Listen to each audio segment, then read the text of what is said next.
Fala, meus queridos, tudo bem? Eu sou o professor Rafael Dias e esse é o canal Natureza ao Cubo. O meu objetivo, junto com o professor Kevin e com o professor Vitor, é ajudar você a gabaritar a prova de Ciências da Natureza do PAS. Agora você vai ter acesso a uma resolução completa de uma prova de Física. Só que antes, eu queria que você já deixasse o like no vídeo, já se inscrevesse no canal para dar aquela força pra gente, beleza? Vamos nessa? Então vamos lá, galera. Essa aqui é a prova do subprograma de 2018 da primeira etapa, caderno Sucata. Item 77. Considere que na figura a seguir, ilustrativa de uma escultura do busto e da coroa de Nefertiti, os pontos identificados por CM1 e CM2 indiquem respectivamente as posições do centro de massa da coroa e do busto de Nefertiti. Nessa situação, se a coroa e o busto tiverem a mesma massa, então o ponto CM na figura indicará a posição correta do centro de massa resultante da escultura. Bom, se os dois têm a mesma massa, aí ele deu ali o centro de massa da coroa e o centro de massa do busto. Se os dois têm a mesma massa, a posição do centro de massa vai ser a posição média dessas posições que ele me indicou aí na figura. Como assim? Aqui, como é uma figura plana, eu tenho que falar em eixo X e eixo Y, né? Ou horizontal e vertical. Então, vamos pegar aqui, na vertical, o centro de massa 1 está alinhado aqui, com a horizontal aqui e o centro de massa 2 aqui, Então, se eu pegar o ponto médio, vai ser bem aqui, no meio, exatamente, que as massas são iguais, então basta eu pegar exatamente no meio. Se a massa de um fosse maior que a massa de outro, o centro de massa ia estar mais próximo do corpo que tem a massa maior. Mas como são iguais, ele ficou exatamente no meio. E em relação à horizontal, eu vou pegar aqui, centro de massa 2 aqui, centro de massa 1 aqui. Pegando exatamente no meio, ficaria assim, Então tá aqui o meu centro de massa resultante, né? Dessas duas peças juntas. Bem distante do ponto que ele assinalou ali, Então o item está errado. Item 79. Para que o sistema esteja em equilíbrio estático, é suficiente que o somatório das forças que nele atuam sejam nulo. Errado. Para um sistema estar em equilíbrio, ele precisa que o somatório das forças seja nulo e o somatório dos torques seja nulo. Então não basta que o somatório das forças seja nulo, porque se os torques não se anularem, o corpo vai girar. Ele não vai ter movimento de translação, ou seja, o centro de massa dele não se move, mas o corpo gira em torno do seu próprio centro de massa ou algum ponto onde ele esteja apoiado. Então está errado. Item 80. Se a distância entre a extremidade superior da haste e o solo for igual à distância entre os pontos A e B, então na situação de equilíbrio estático,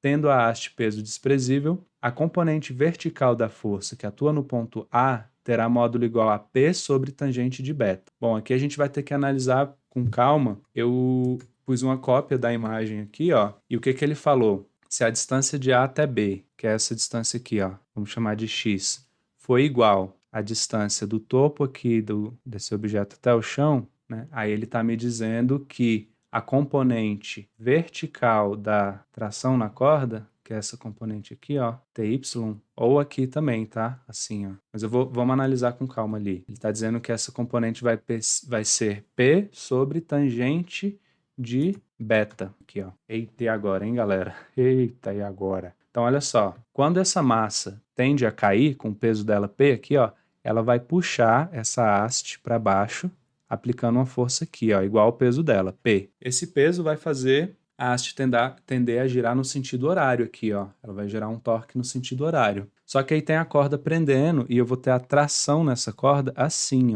que vai puxar no sentido contrário, fazendo a haste tender a girar para o outro sentido, né? Para o sentido contrário, o anti-horário.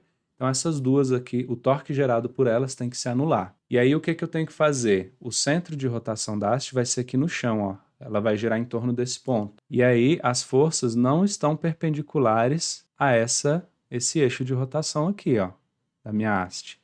Então, ou eu decomponho essas forças, ou eu vou ter que calcular aqui o braço de alavanca dessas forças. No caso, eu vou trabalhar com o braço, que vai ser bem mais fácil. Então, o que eu vou fazer? Deixa eu ver uma cor aqui, para se destacar nesse branco. Olha só, qual seria o braço dessa força-peso?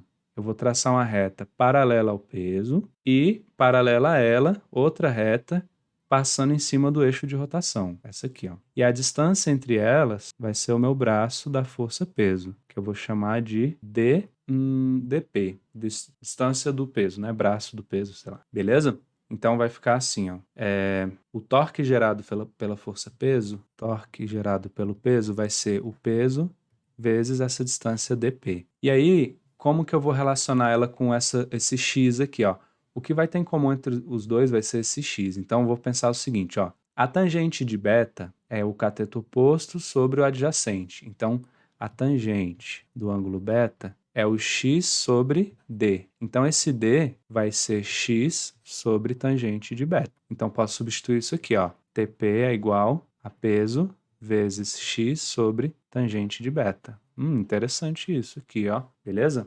Vamos apagar essa parte aqui do peso e agora vamos analisar o torque da tração ali, ó. Apagar só para não ficar poluída a imagem, tá? Da tração eu tenho o seguinte, mesma coisa, ó. Deixa eu pegar o azulzinho aqui de novo. A força tá aqui, ó, nessa linha, bem da corda mesmo aqui, ó. Paralelo a isso aqui, eu vou fazer outra reta paralela aqui passando em cima do eixo de rotação e vou ver a distância entre essas duas retas, que vai estar aqui, ó. Eu vou chamar isso de distância t da tração, dt. E eu posso relacionar ela com x também, ó. Então, como que vai ser essa distância? Deixa eu apagar aqui, que eu já calculei isso. Ó, eu tenho esse ângulo alfa.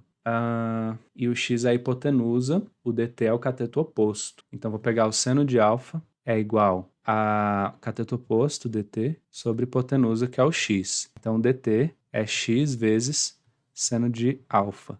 E aí uma coisa que eu devia ter feito desde o início, ó, essa componente y da tração, por que eu desenhei aqui? Porque se tem uma tração aqui, a reação ela vai puxar o chão aqui, né? Tem exatamente o mesmo valor aqui, ó.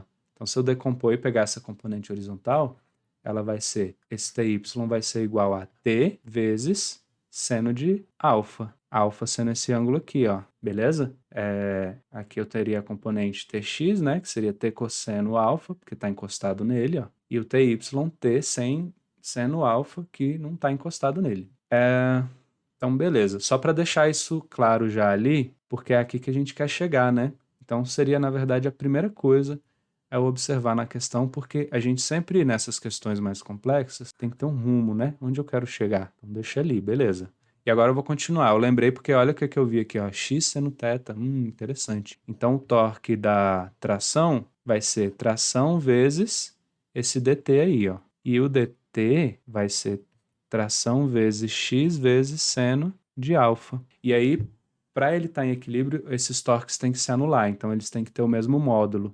Então, TP tem que ser igual a TT. TP é P vezes X sobre tangente de beta. E o TT é T vezes X seno de alfa. O X é igual dos dois lados.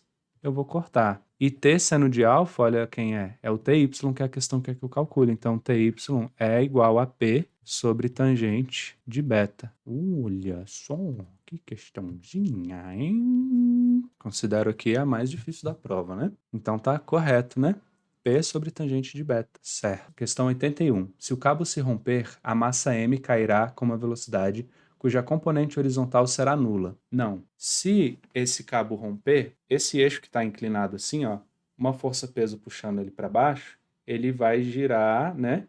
De forma que é como se fosse uma circunferência, ó, que o raio é o comprimento desse próprio eixo. Então, esse movimento vai ser um arco de circunferência. Então, se o objeto vai para o lado um pouquinho, ele tem que ter uma componente de velocidade lateral aqui, no caso horizontal, né? Então, o item está errado. Errado. Errado.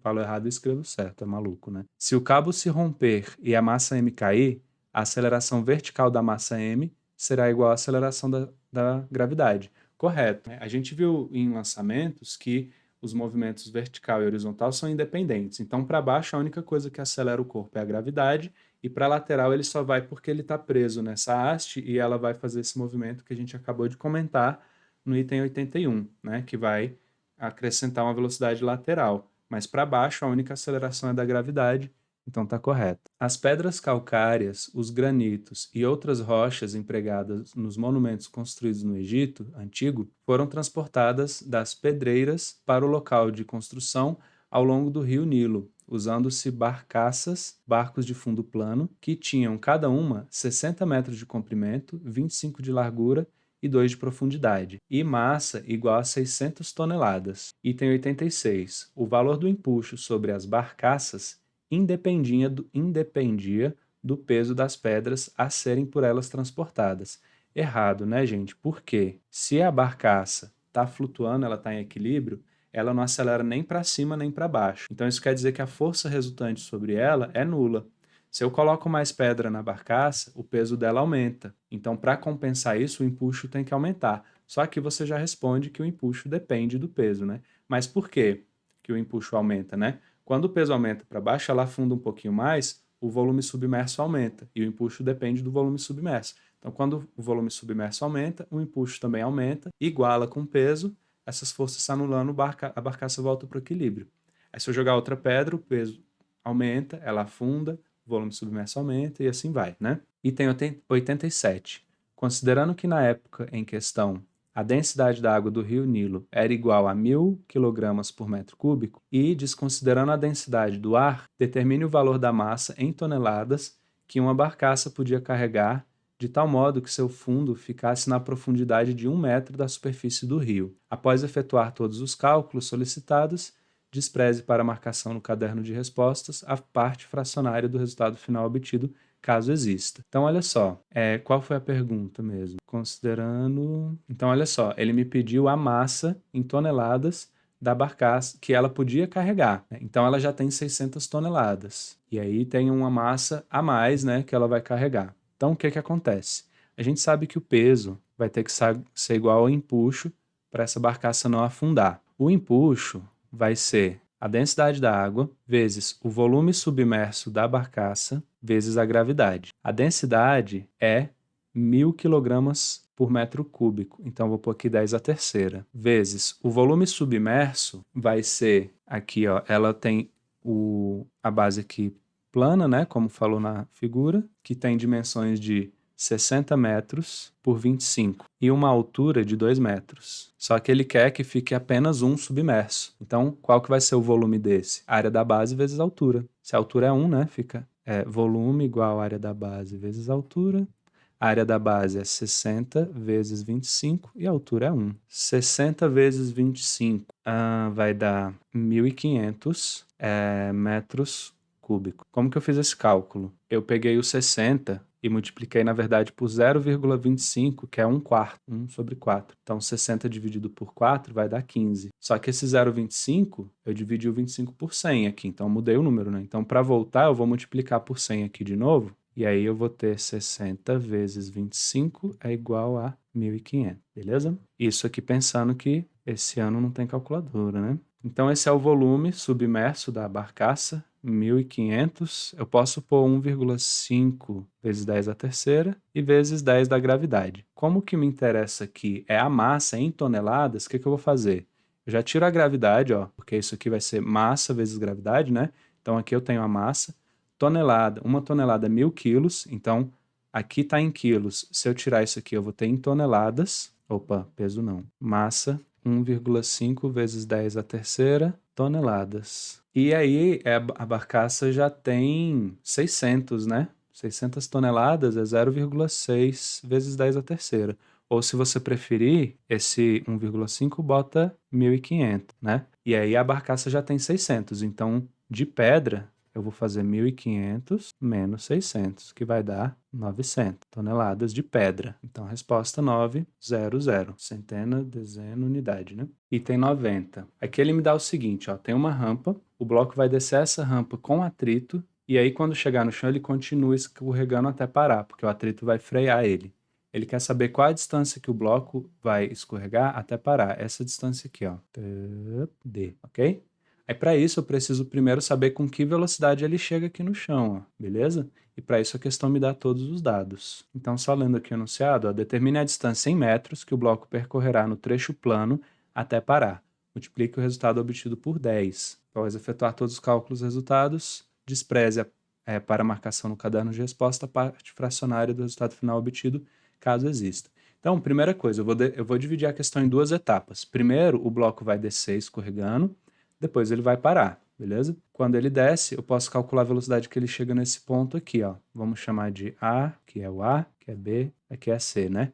Eu vou calcular a velocidade que ele chega no ponto B, depois a distância que ele percorre até parar lá no ponto C. Aqui em cima ele tem uma energia potencial gravitacional. Quando ele cai, parte dessa energia vai ser transformada em energia cinética e parte vai ser perdida na forma de atrito, do trabalho da força de atrito. Então a energia potencial gravitacional que ele tem lá em cima vai ser igual à energia cinética que ele tem no ponto B, mais o trabalho realizado pela força de atrito enquanto ele descia. Para calcular esse trabalho, eu tenho que saber a distância que ele percorreu, que é essa distância aqui na rampa. Aí aqui eu vou dar uma dica para vocês, ó. O que significa dizer que o cosseno de 30 é igual a 1 sobre 2? Cosseno não é cateto oposto sobre hipotenusa? Quer dizer que a proporção entre o cateto oposto e a hipotenusa é de 1 para 2. Ou, em outras palavras, que a hipotenusa tem o dobro do tamanho do cateto oposto. Então, se aqui ó, o H ele me deu na questão 20, a hipotenusa é o dobro disso, 40 metros. Então, pronto, eu já sei a distância aqui, ó, beleza? Você poderia calcular, como você faz normalmente, né? Mas aqui a gente ganhou um tempo, né? Concorda? Entendendo isso, né? Quando o ângulo é 30 graus, a hipotenusa é o dobro do cateto oposto. Beleza. Então, vamos substituir o que a gente tem aqui, ó. A energia potencial gravitacional vai ser mgh. A energia cinética é mv ao quadrado sobre 2. E esse v ao quadrado é o que ele vai chegar lá, né? E o trabalho vai ser a força de atrito, que é μ vezes a normal. Nesse caso, a normal, galera, vai ser igual ao py, ó, né? Py igual ao normal. E o py é p cosseno θ, cosseno alfa aqui no caso. Ele pediu para eu considerar cosseno alfa 0,87, ó. Então, beleza. Então, vai ser PMG, cosseno alfa, vezes essa distância aqui de 40 metros, que eu vou poder por enquanto.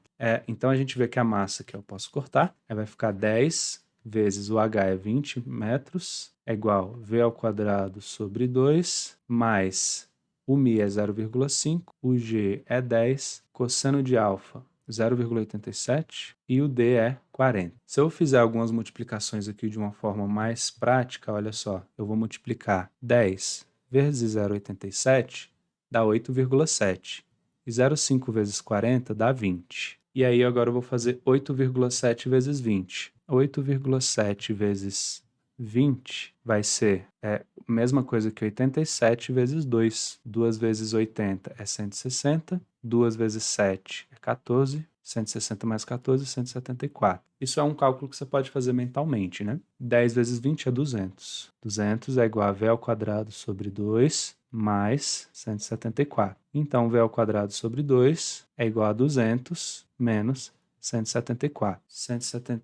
200 menos 174 vai dar 26. V ao quadrado sobre 2 é igual a 26. Se quiser, pode deixar assim, tá? Por quê? Porque aí eu chego ali no ponto B e eu tenho que o trabalho da força de atrito vai retirar toda a energia cinética do corpo. Então, ele é igual a variação de energia cinética. Então, eu tenho que a força de atrito vezes a distância que a gente quer calcular, D, não é o mesmo D dali de cima, né? Vai ser igual a m v ao quadrado sobre 2, onde o v ao quadrado é quem? É isso aqui, ó, v ao quadrado sobre 2 é 26. Então, posso pôr 26 aqui direto. Beleza? Então fica a força de atrito é μ vezes a normal. Agora ele está no plano horizontal, ó. A normal é igual ao peso, então é m vezes g, vezes a distância que a gente quer calcular é igual a mv ao quadrado sobre 2, que a gente já tem o valor disso ali, ó. A massa vai cortar, então tenho que μ é 0,5, o g é 10, o d eu quero descobrir, e o v ao quadrado sobre 2 é 26. Aí eu tenho que d é igual a 0,5 vezes 10 dá 5. Passa dividindo, é 26 sobre 5. 20 dividido por 5 dá 4. 6 por 5 dá 1. Ó, D é igual a 26 sobre 5. 25 por 5 já dá 5. 1 sobre 5 é 0,2. Então fica 5,2 metros. A questão pediu para multiplicar por 10, porque lá no gabarito você tem centena, dezena, unidade. Então, se eu fosse desprezar a parte fracionária, a resposta é dar 5. E geralmente eles não querem isso, né? Eles mandam você multiplicar para algum valor para dar um valor ali mais inteirinho. Então, 5,2 vezes 10 dá 52. Você vai marcar no gabarito 0,52. Questão grande, né? Repara que eu tentei. Claro que eu fiz passo a passo para você compreender todo o processo, todo o raciocínio, mas eu tentei fazer o mínimo de conta possível, né? parei ali numa etapa porque eu sabia que lá na frente eu ia botar aquele mv² sobre 2 de novo. Então eu deixei o v² sobre 2 para substituir tudo aquilo no lugar do v² sobre 2 que eu ia precisar lá na frente, ok? Então esse tipo de percepção lá da frente da questão é importante. Outra coisa, eu tenho comentado muito com o pessoal que eu estou reparando o seguinte: geralmente a prova de física tem 10 itens, isso pode variar, é claro, e desses 10, 2 são mais complexos, tipo esse aqui, ó. Pode reparar que nessa prova a gente teve 2 questões bem puxadas e o restante não foi muito complicado. Então, se você conseguir identificar essas questões de cara, você pode deixar para resolvê-las no final da prova, né? Porque é uma questão cansativa, é uma questão que provavelmente você pode acabar errando, você pode não conseguir terminar, pode te deixar um pouco angustiado em relação ao tempo. Você está fazendo uma questão demorada e você pensar, meu Deus, tem muita coisa para fazer ainda. Então você vai resolver toda a prova, as questões mais fáceis, você vai pular essas 2 aqui, que geralmente tem mais puxadas, e lá no final você já fez as mais fáceis, né? Isso não vai demorar muito, porque você não vai ficar brigando com questões desse tipo. Você já passou para o gabarito, já olhou redação, tudo. Você volta para fazer essas questões aqui no tempo que sobrar, porque é um item só. Se você ficar muito tempo aqui, você perde outros mais fáceis, beleza? Então espero que essa prova tenha ajudado você a entender bastante coisa, que caia alguma coisa que você viu aqui, que caia lá na sua prova e você lembra e fala, nossa, eu vi isso lá na aula do Natureza ao Cubo, né? E é isso, até a próxima, gente. Tchau!